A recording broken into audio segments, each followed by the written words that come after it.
what are the competencies needed for a high-performance Scrum team? So, having read and understood the Scrum Guide, that's an excellent idea.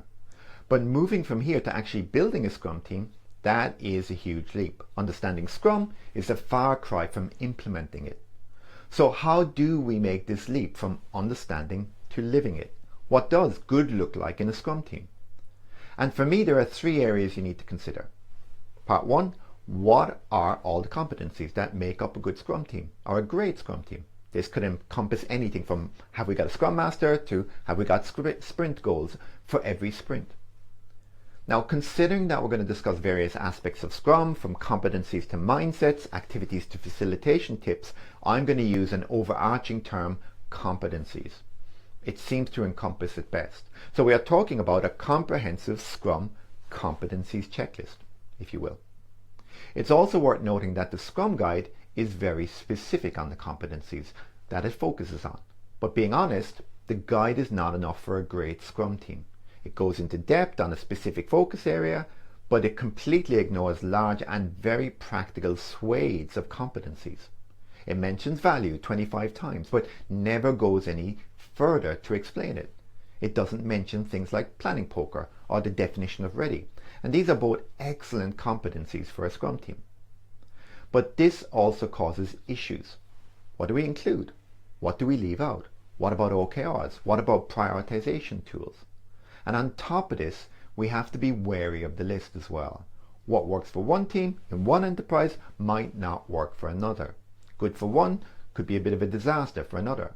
We need to be pragmatic. And this leads us to part 2.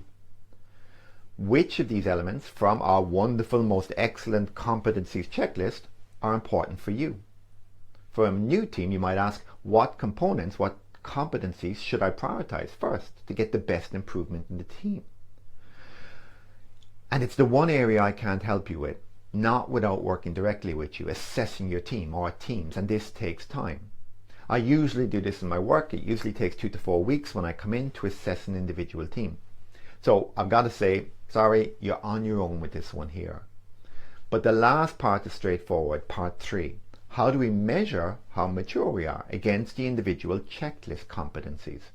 And this question is straightforward, but the answer is not.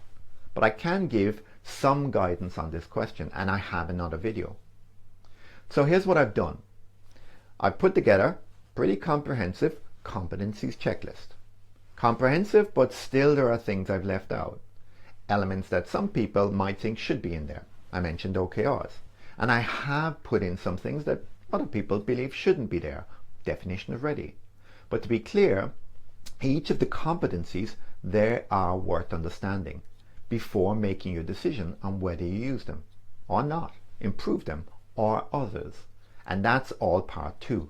That's your decision. And if you do understand the competency and you do decide it is more important to you, then you need to know where you are with that item and where you want to go with it. Part 3. Tick.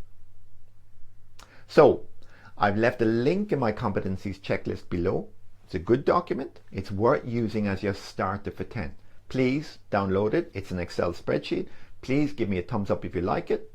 I've also got a short video on part 3 on the maturity part to help you along the way. So, step 2 is all yours. You're going to get step 1, step 3 from me. All the rest. Enjoy. Thanks.